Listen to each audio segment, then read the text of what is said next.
దగ్గర ఏమన్నా గుండాలు ఉంటారా? నా దగ్గర ఎవరు లేరు, గుండెల్లో ఉండే మీరు తప్ప.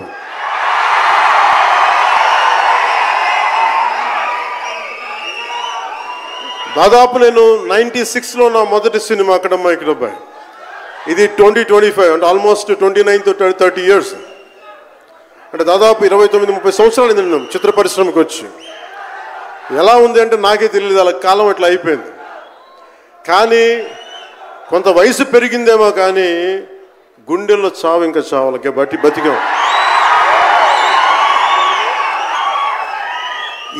ఇక్కడే సభలో సర్దార్ గబ్బర్ సింగ్ సినిమాకి మహబూబ్ నగర్ నుంచి వచ్చిన ఒక యువకుడి గురించి చెప్పాను, మన అభిమానులు ఒకటి గురించి చెప్పాను. అన్న నువ్వేమి ఇవ్వదు, ఒక హిట్ ఇవ్వన్నా చాలని. ఆ రోజు నేను భగవంతుని కోరుకున్నాను, నా అభిమానుల కోసం, నా కోసం కాదు కానీ ఒక హిట్ ఉంటే బాగుంటుంది అని కోరుకున్నాను. అది హరీష్ శంకర్ గబ్బర్ సింగ్ వల్ల తిరిగి వచ్చింది. కానీ ఈ సినిమా చాలా డిఫికల్ట్ టైమ్స్లో చేశాను. ఇది సినిమాల మీద టెక్నీషియన్గా నేను ఉండి ఒక నిమిషం సినిమాలు కష్టంగా ఉండి, ఒక సినిమా చేయడం ఎంత కష్టమో, సినిమా చేయడం చాలా చాలా కష్టం.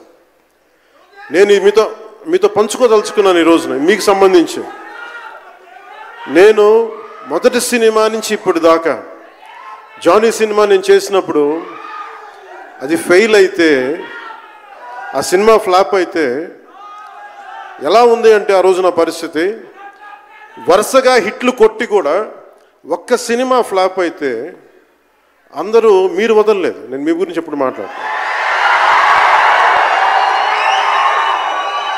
అంటే ధనం మూలం మిదం జగత్ అంటాం.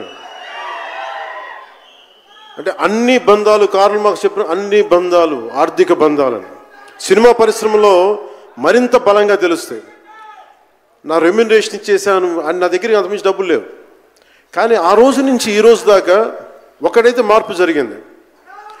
నేను చిత్ర పరిశ్రమ హిట్స్ ఫ్లాప్స్ ఇవన్నీ వదిలేసి నేను ఒకటే నమ్మాను, నా అభిమానులు నాకున్నారు, నన్ను ప్రేమించే వాళ్ళు ఉన్నారు. డబ్బుకి ఎప్పుడు నేను ప్రాధాన్యత ఇవ్వను.